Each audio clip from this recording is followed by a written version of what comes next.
হাসপাতাল থেকে বেআইনিভাবে ভুরি ভুরি বার্থ সার্টিফিকেট দেওয়ার অভিযোগ। বেআইনিভাবে সার্টিফিকেট দেওয়ার অভিযোগ খড়গ্রামের বিএমওএইচের বিরুদ্ধে।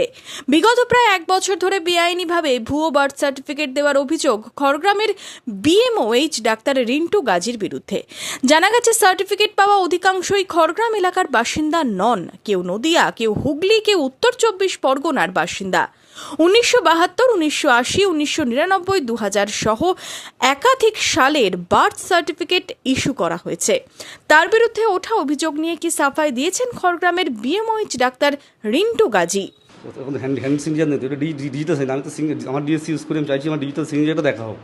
আমি চাইছি আমার ডিজিটাল সিগনেচার নিয়ে তদন্ত করা হোক। এই ডিএসসির সঙ্গে ডিএসসি মিলে আমি অবশ্যই পানিশেবল। তাদের সাথে আমাকে অভিযোগ করেনি, তাদের সাথে আমাকে স্যার একটা ভিজিট এসেছিল, বলছে একটা সার্টিফিকেট এখন ইস্যু হয়েছে, আমি সাথে জানি না। আমি স্যার যখন ভিজিট এসেছিলেন জেলা থেকে, জেলার আধিকারিকরা, জেলা মেডিকেল 2 স্যার এসেছিলেন, উনি স্যার বলে দিন যে সার্টিফিকেট একটা ইস্যু হয়েছে, তো দেখে নিয়ে কী হলো বা কেন হলো জিনিস। আমি তো বলছিলাম স্যারকে, স্যারকে লিখে জানিয়েছিলাম এটা আমার সার্টিফিকেটটা আমার নয়। এই স্যারের সঙ্গে ছিল, আমি সেটাও ডিটেল জানিয়েছিলাম যে এটা আমার ডিএসসি ইউজ করা হয়নি স্যার, অন্তত ঘটনার ইনকোয়ারি পূর্ণ। ইতিমধ্যেই জেলা স্বাস্থ্য দপ্তর থেকে ঘটনার তদন্ত শুরু হয়েছে। মুর্শিদাবাদ জেলার মুখ্য স্বাস্থ্য আধিকারিক ডাক্তার সন্দীপ সান্যাল জানিয়েছেন, আমরা অভিযোগ পেয়েছি এবং তদন্তও শুরু হয়েছে। অভিযোগটা আমরাও শুনেছি, আমরা দেখছি, তদন্ত করে দেখছি, দেখে বলতে পারবো, ডিটেলসে ইনভেস্টিগেট করে বলবো। কিভাবে মাসের পর মাস এই জালিয়াতি চলছে তা নিয়ে প্রশ্ন উঠতে শুরু করেছে। স্থানীয়রাও এই নিয়ে সোচ্চার হয়েছেন। খড়গ্রাম ব্লকের যে হসপিটালটি আছে, তো যে বিএমএইচ আছে, তিনি তার নামে শোনা যায় বেশ কয়েক বছর ধরে জালি বার্থ সার্টিফিকেট তিনি তৈরি করছেন। অন্য যে সমস্ত হসপিটালের বাচ্চারা জন্মগ্রহণ করছেন, তাদের বার্থ সার্টিফিকেট তিনি খড়গ্রাম ব্লক হসপিটালের নামে চালাচ্ছেন এবং জাল সই করছেন। তিনি এই ভুল কাজটা অনেকদিন ধরে করে আসছেন। প্রশাসনের উপর মহলে আমার একটাই দাবি, এই ব্যাপারে যেন সঠিকভাবে তদন্ত করা হয় এবং উপযুক্তকে শাস্তি দেওয়া হয়। ঘটনার সামনে আসতেই শুরু হয়েছে রাজনৈতিক চাপানুতর। সরকার পরিবর্তনের পরও অবাধে এই কাজ চলছে বলে অভিযোগ বিরোধীদের।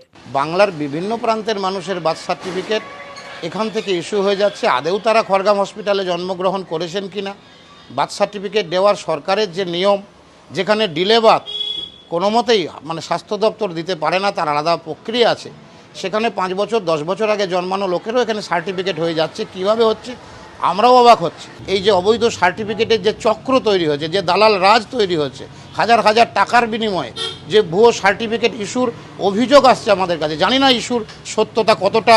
নিশ্চয়ই সরকার তদন্ত করবে এবং তদন্ত করে জনসমক্ষে এই তদন্ত রিপোর্ট প্রকাশ করবে। যদি কোনো অভিযোগ থাকে তাহলে অভিযোগকারীর বিরুদ্ধে নিশ্চয়ই শাস্তি হবে, কারণ রাজ্যে আইনের শাসন প্রতিষ্ঠা হয়েছে। তাই আইনের শাসনের প্রতি, সরকারের প্রতি আমাদের আস্থা আছে। এই নিয়ে তদন্তের দাবি তুলেছে বিজেপি। কি দাবি বিজেপি নেতৃত্বের? আমাদের জেলা বিজেপি, যখন আমি জেলা সভাপতি ছিলাম তখন এবং আমার পরবর্তী ক্ষেত্রে জেলা সভাপতি এবং যুব মোর্চা, এই নিয়ে আমরা বহুবার ডিস্ট্রিক্ট মেডিকেল অফিসারকে আমরা এই নিয়ে আমরা ডেপুটেশনও দিয়েছিলাম যে এই জেলায় বিভিন্ন, শুধু খড়গ্রাম না, আমাদের কাছে তথ্য আছে, জলঙ্গি, সাগরপাড়া, আপনার এদিকে নওদা, বেলডাঙ্গা, গোটা জেলা জুড়েই এই ধরনের ফলস বার্থ সার্টিফিকেট দেওয়ার একটা কারখানা তৈরি হয়েছে।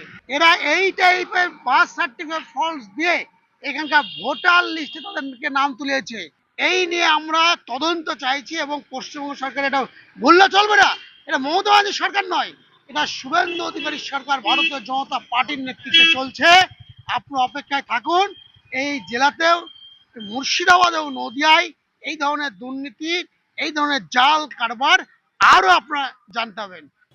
এখন দেখার অভিযুক্ত বিএমওএইচের বিরুদ্ধে কি ব্যবস্থা নেয় প্রশাসন। Bureau report, imagine community media.